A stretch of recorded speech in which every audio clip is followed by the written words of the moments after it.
So hey, what's up guys, Riotbox here and welcome back to our F1 2019 career mode. We are here for episode number 6 I believe, and we're heading out to the Spanish Grand Prix at Barcelona in Catalonia. So let's see how we get on. We're going to be doing some R&D stuff, as you can see. Just a quick overview of the current R&D progress for McLaren. So doing pretty well. We've had a couple of parts fail on us so far this season, so a bit annoying having to waste more resource points trying to fix problems which shouldn't really arise in the first place. But anyway, enough of the moaning about the R&D. We're doing practice laps, of course, to get the R&D points to upgrade our McLaren car. So let's just head straight into qualifying then, see how we get on. Hopefully we can get ourselves up into Q3 maybe. Drivers tend to complain about tyre wear around this track, and the compounds on offer this weekend aren't likely to put that issue to bed.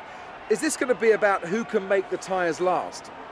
Tyre wear is always something you have to consider to a certain degree.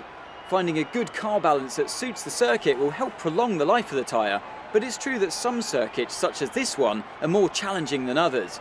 How hard you can push them depends on your strategy and how tight the battle is around you. Right then, here we go, qualifying. Our first qualifying lap. You can see we're in sector 3 at the minute. A few people have set their lap time. Currently Verstappen is fastest with that medium tyre. Doing it on that medium tyre is pretty good, but we are only on people's first lap, so whether we'll be able to hold it or not throughout the rest of this session, we'll see. As you see, Leclerc completely tops him so far on that soft tyre. As you can see, the end of this lap's pretty scruffy, so I'm not expecting anything amazing. But we are going to go around for another lap. Hopefully, here comes Devon Butler, overtaking him just as he exits the pits. Coming into turn number 1 nicely, hit that apex, a little bit too much curb there, and it sends us round into the second part of the corner, right in front of our former rival, and still probably our rival from Formula 2, Devon Butler. That's a bit embarrassing. So he's probably going to bear that in mind come the race day. If we get into a battle with him, he'll probably bear in mind that we will probably struggle at that corner. We're pretty much struggling with the rear end a little bit round here, a little bit too much oversteer in the setup, but it's nothing too much. With the extra fuel on board during the race, it should balance it out, put a bit more rate on the rear, that's fine. So we're setting our next lap up into P14, just behind Sergio Perez, so that's okay. And then coming around onto the next flying lap, and as you can see, another spit of oversteer as it just chucks the rear round. Taking a replay of that one, it just started to go, tried to hold it and just couldn't recover it. So sends us round into a spin anyway, but that's it for today's qualifying. Weren't quite able to make it out of Q1 again, so the team will be disappointed with that, especially as Lando Norris made it up into qualifying too. So let's head straight into the race. What does the Spanish Grand Prix have in store for us today, I wonder? I hope we see some tight wheel-to-wheel action down the main straight, circa Mansell and Senna way back in '91, or maybe we'll have a more strategic race here on a track where overtaking can be difficult. Anthony Davidson is alongside me as usual for the race today. Let's talk briefly about Lando Norris. As with all the drivers at this level, they have a lot of ambition, but Formula One's a daunting step up from any other series, so expectations are high right from the start. That's right, it is a difficult environment to come into. In junior categories, you're competing against drivers with similar levels of experience, but some of these guys in Formula One have been there for over a decade. But I have to say, in this case, it's so far so good. Lewis Hamilton lines up on pole position. It's time to take a look at our starting grid for today's race, and Valtteri Bottas will line up alongside. Moving on to the rest of the grid, we have Vettel, Verstappen, Charles Leclerc and Gasly, Ricciardo, Grosjean, Perez and Devon Butler, Norris, Magnussen, Alexander Albon, the Professor, Raikkonen, Russell, Robert Kubica and Antonio Giovinazzi. Hülkenberg, they'll be starting further back after an earlier grid penalty, and Lucas Weber completes the grid. Now it's almost... Right then, here we go, waiting for the lights to go out here at the Spanish Grand Prix. See if we get ourselves a decent launch off the line. It's okay at the first initial part, but then we bogged down and Kimi Raikkonen gets a fantastic start. Probably one of the most experienced drivers on the grid, gets the best start out of us all back here. We're going to try to sneak up his inside though, coming to turn number 1 and then turn 2. 3 wide through that little corner, section of corners there. It's going to make it very difficult, but we do get past Kimi Raikkonen, so that's okay. Albon's next then.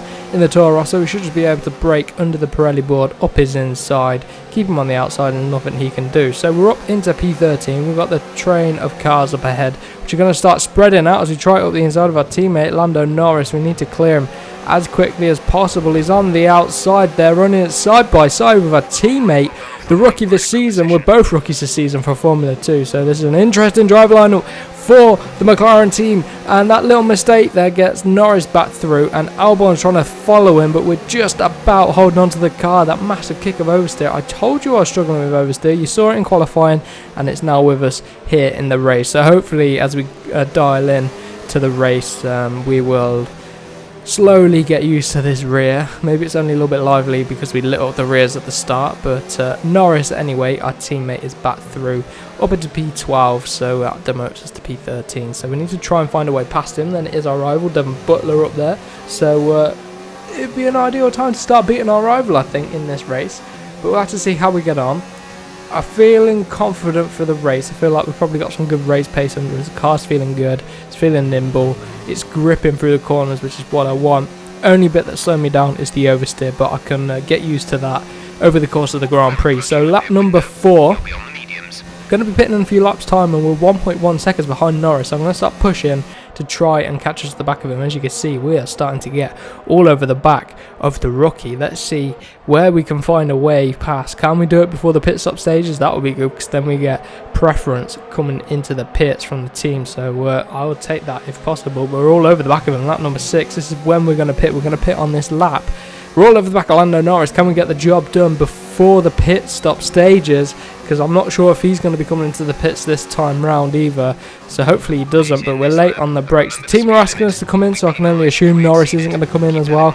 But there's always that risk that he changes his mind at the last minute. But I don't think we're going to be able to find a way past him. He is still just behind Devon Butler, so no way for Butler to escape so far this Grand Prix. But hopefully we'll get the undercut on Norris if we can set a good lap. As you can see, coming to the pits, I was pretty undecided. I was going to stay out because I felt like I had the pace, but I didn't want to risk Norris coming into the pits on the next lap as well. So Ricciardo's in the pits as well, so maybe it's a chance for us to get onto the back of Daniel Ricciardo and try and fight our way up through the field. It's a very tight midfield in this season so far. Lots of cars very, very close together. You see it in the race times and the qualifying times. We get held up a treat in the pits, just what we need. Kevin Magnussen jumps us, so that's not good.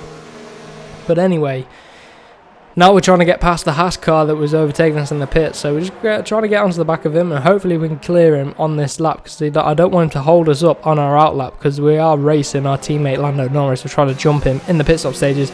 Anyway, we're picking up the DRS and the slipstream on Kevin Magnussen. We're going to be flying up his inside, and we've hopped ahead of Lando Norris in the pit stop stages, so that's pretty good. On lap number 8, we now take P11 so far. Daniel Ricciardo up the road.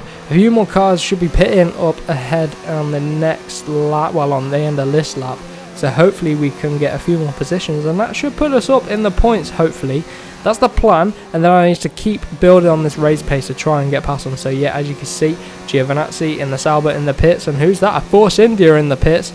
They're just coming out of the pit exit here, and it is Devon Butler, our rival, just up ahead up the road. So doing the overcut for Butler worked, and he's still ahead of us. We closed him down a bit, but he's still ahead of us. So that overcut worked a treat for him. I think we avoided the death lap for the pit stop stages, because our teammate pitted a lap later than us and a lap earlier than Butler, and it screwed him over a little bit. But anyway, we're all over the back of Devon Butler. We're trying to find a way through. His tyres are cold, so we're trying to take advantage of that.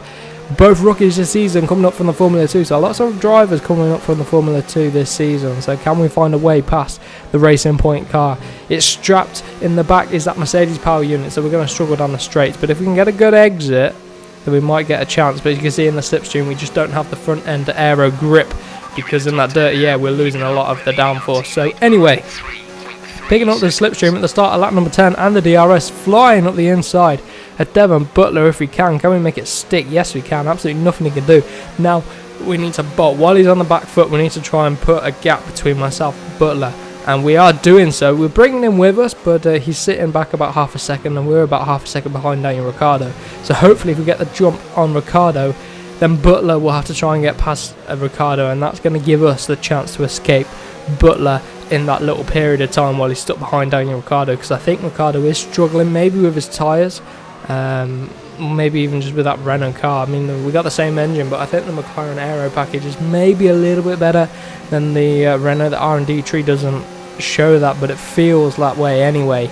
But here we go, DRS on Daniel Ricciardo, Renault engine versus Renault engine. Can we find a way through? We should be able to do it nice and simple up the inside. Oh, he's a bit later on the brakes, making it a little bit more challenging than Devon Butler. But like I say, now's our chance to bolt. Ricciardo can hold up Butler for us if we can just pull away and hopefully put a bit of a gap. I want to put at least a second between myself and Butler, or else Butler is going to keep getting the DRS and keep coming up to the back of us on every single straight, and it's going to be hard to escape. So now is crucial in this race if we want to try and win it. But as you can see, Devon Butler going round, making easy move on Daniel Ricciardo. He literally did it at the end of the next lap. So as you can see, Devon Butler's right behind us, lap 15.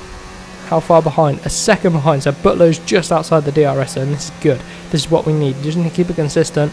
Perez is about 6 seconds up the road, so we've got no chance of trying to catch up to Sergio Perez's teammate. But anyway, on the last lap, about half a lap to go. Let's see if we can just bring it home nice and easy. Oh my god, getting a massive kick of Oster, and it gets even worse as we try to recover and put the power back down. And there we go, Devon Butler all over the back of us. He's going to get the DRS, surely.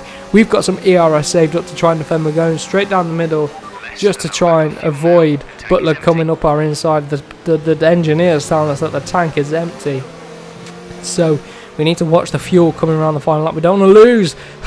We lost the rear there. I was going to say we don't want to lose out because of running out of fuel at the end of this race. Make sure we don't take the MotoGP version of this track and come around the final chicane, out the final 2 corners. Can we get a decent exit at the final corner now and keep Devon Butler at bay and beat our rival, run to the line? Look like it's a short run and we take 8th place. Is it 8th place? I believe it was. An excellent drive.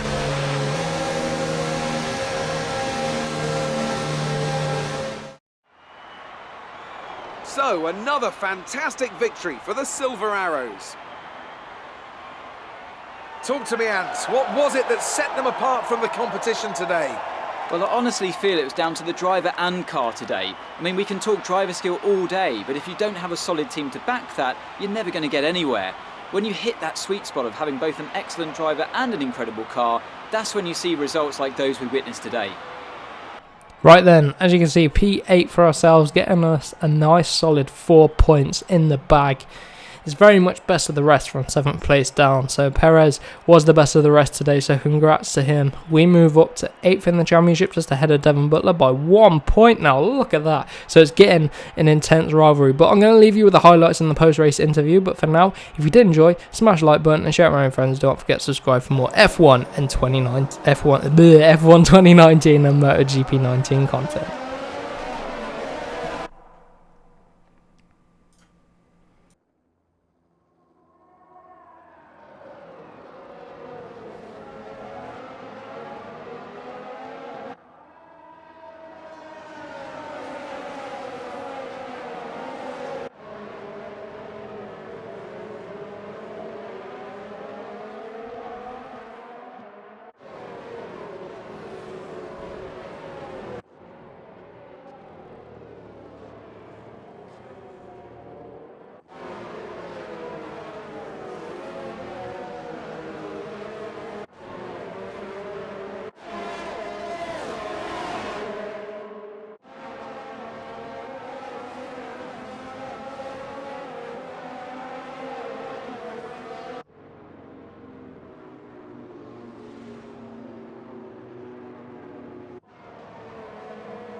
great work out there today.